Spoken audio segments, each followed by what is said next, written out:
So I am going to show you some of the different brass instruments that I have. Some of them I don't have, and they're included in the presentation along with some examples of brass ensembles and other information that might be beneficial to you. So I'm first going to go over how brass instruments make a sound. Breathing is super important with really any wind instrument. That's why they're called wind. But you have to have good air support to do that. So the first thing you have to be able to do is breathe correctly. A lot of beginning brass players want to go like this when they breathe. They go and they bring their shoulders up. You want to breathe in with a deep, we call it the Darth Vader breath. Did you hear it? Like Darth Vader with the ventilator. Yeah, that deep. You can feel it fill up in the back of your, almost like there's a golf ball in the back of your throat.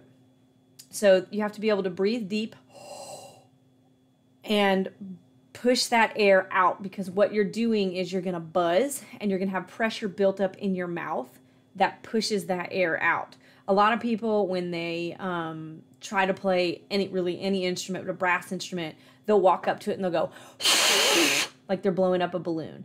That's not really how that works. There is buzzing that's involved, and also you're using your tongue and pressure in the back of your throat and mouth to change pitches and to get that initial sound. So I'm going to explain how you get, how you buzz, the embouchure, or the way you use your mouth. So buzzing is what you have to do to play a brass instrument. All brass instruments have a mouthpiece. They may be different sizes. They may be different styles. Like this is a jazz mouthpiece for a trumpet, so it's a little different. I don't even think I have a regular mouthpiece anymore. But this is a trumpet mouthpiece. This is a French horn mouthpiece. As you can see, they're different sizes.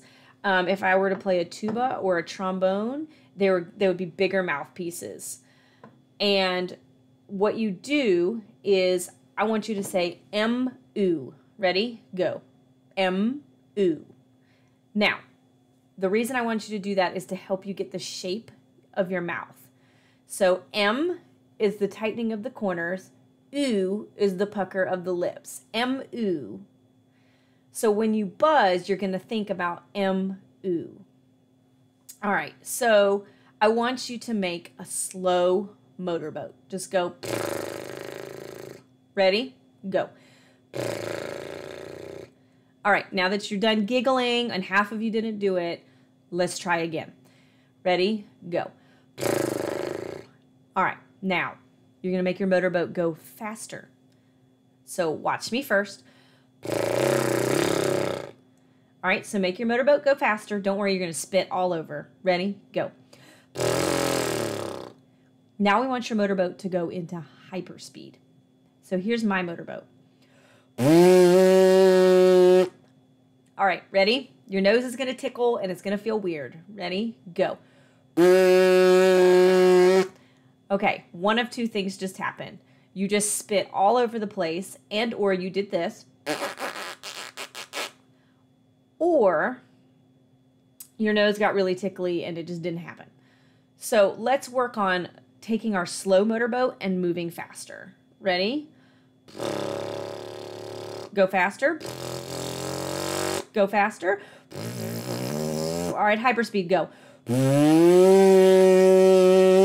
Good. If you're still getting that pinchy sound, that means you're too tight. Relax. Okay? So that's called free buzzing. If you're still struggling, if you make the A-OK sign and place it over your lips, it may help you keep that shape of the M-U and force the sound through the middle. Okay? So that's called free buzzing, and once you've done it for a long time, free buzzing gets easier. You should be able to buzz scales, songs.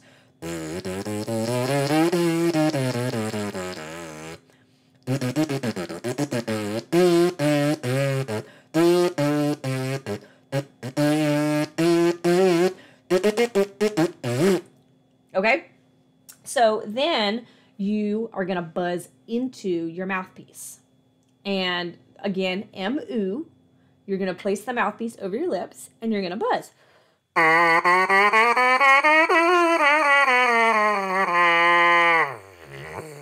Okay? To go higher and lower, we think about whistling. To whistle higher, you're going to actually raise the back of your tongue a little bit. And to whistle lower, you're going to scoop the back of your tongue down a little bit. It's the same with buzzing. And you're also going to change the speed of vibration.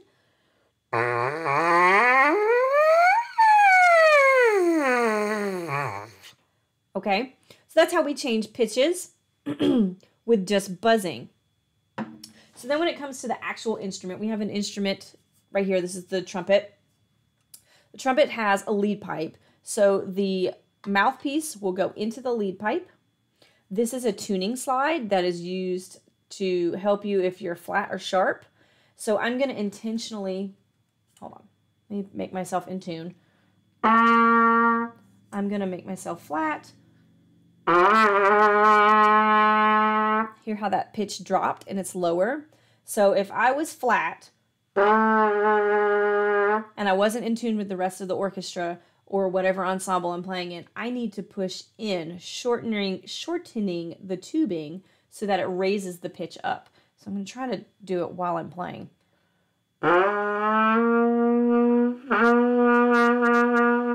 I know that was really subtle, but I don't know if you could hear it. It started out low and then it got higher. So if you're flat, you want to push in.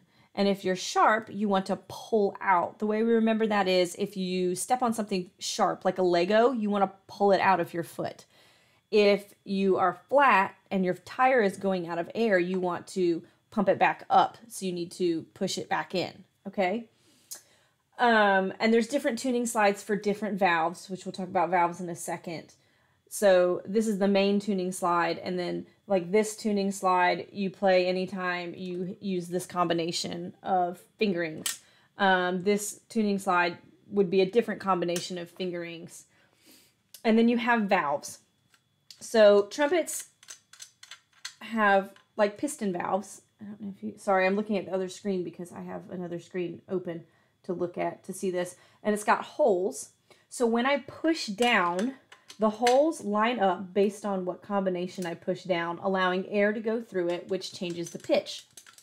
I also can play without using any valves, which a lot of the original trumpets did not have valves. They were more like bugles. You only used your lips, and you would play the harmonic overtone series.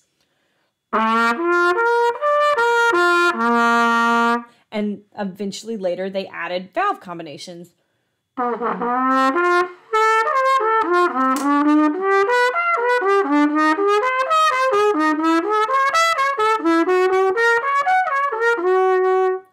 Okay, so later on, they started to add the valves so that they could play, one, more accurately, and two, you could change keys easier, which we'll talk more about that with the French horn.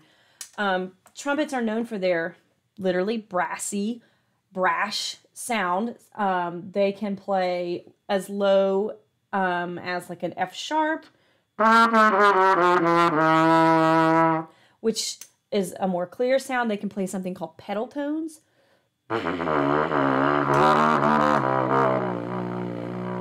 Not as pretty. And then they can play really as high as you can go. There's something called trumpet screaming, also included in the presentation that you can look at. Fortunately, I'm not good at trumpet screaming. I wish I was. But you can play relatively high on the trumpet without trumpet screaming.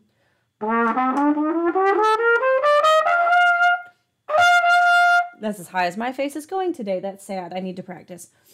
But you can play pretty high. You can play typically 2 to 3 octaves, depending on how amazing you are on the trumpet. And trumpet is used in orchestra, classical, jazz, a lot of movie music. The trumpet is awesome. It's used a lot in military and marches.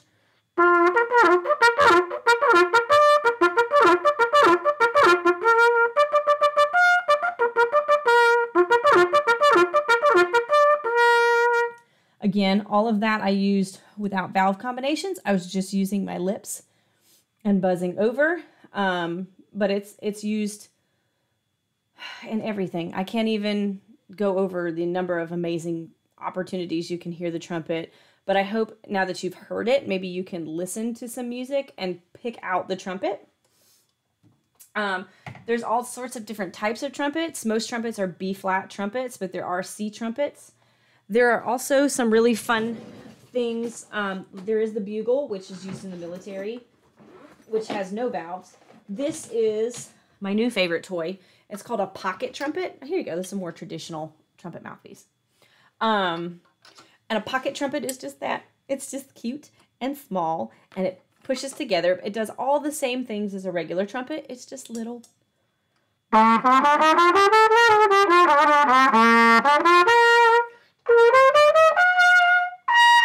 Hey, there you go. I'm hitting high notes today. So it does the exact same thing. All brass instruments have a bell that flares out. That's where you get that brash sound. So the two things that all brass instruments have is a bell and also mouthpiece to buzz. You can also use something called a mute. This is a straight mute. It goes into the bell and changes the sound.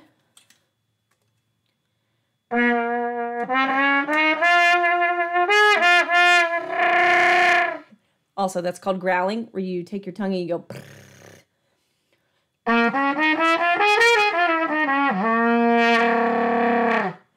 Okay, there's also something called a Harmon mute. I used to have one.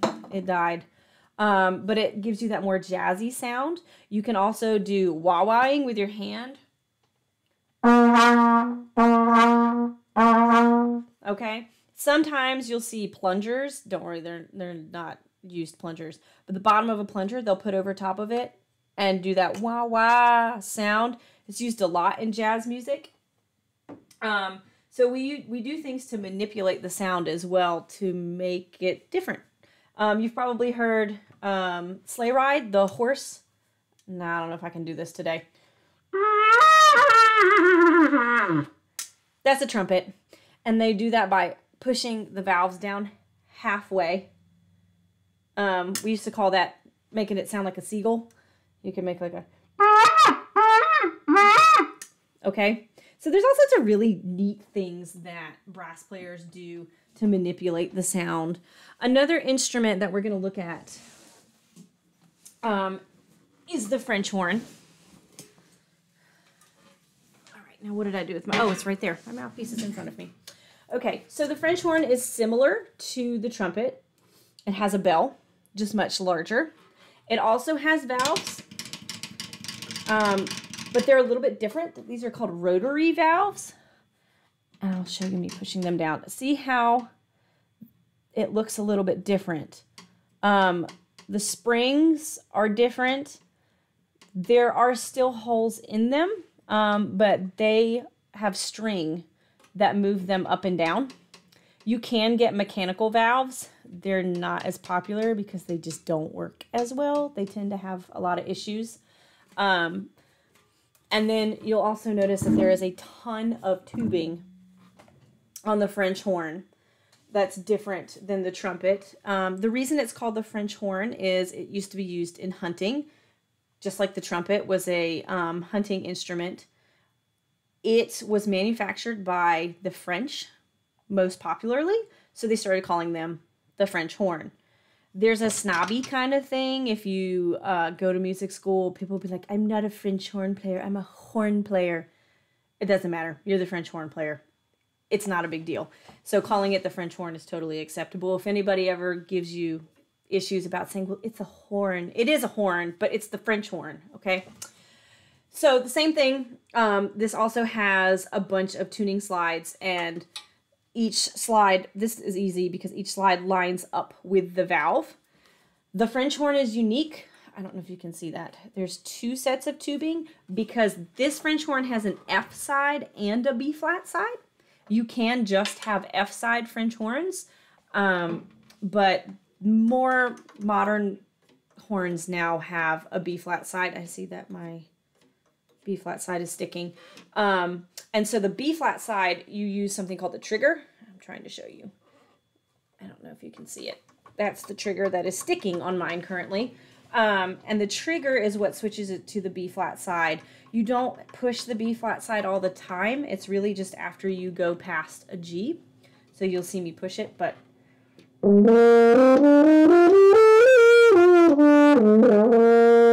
sorry, my valve is sticking. And to deal with sticky valves, you have something called valve oil, which that doesn't mean that mine is going to behave with the valve oil, but like the Tin Man in The Wizard of Oz, there we go. It just needs some oil to loosen it up. So the French horn, you also hold it differently. You have to put your hand in the bell. The reason that you put your hand in the bell is to change the pitch. You can work on some of the tuning as well. You're going to cup your hand and place it on the back side of the bell, which helps you also hold it. And you can manipulate the sound by pushing your hand in and pulling it out.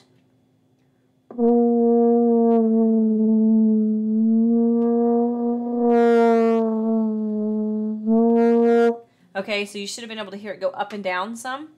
So we can do some of our tuning with that as well. And we can do some cool stuff just like on the trumpet. We do something called stopping. You can also use a mute, it's bigger. But we do something called stopping, which you probably heard in movies is like a car horn.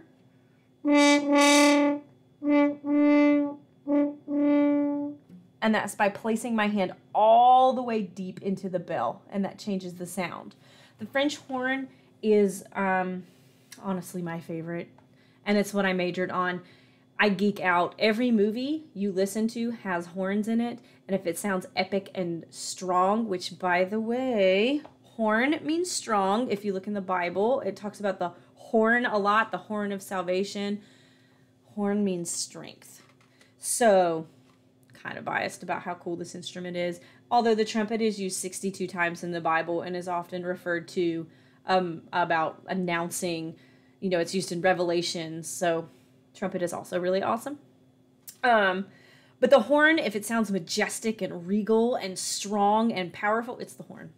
And if you just listen to anything, pretty much John Williams, you will hear the horn. So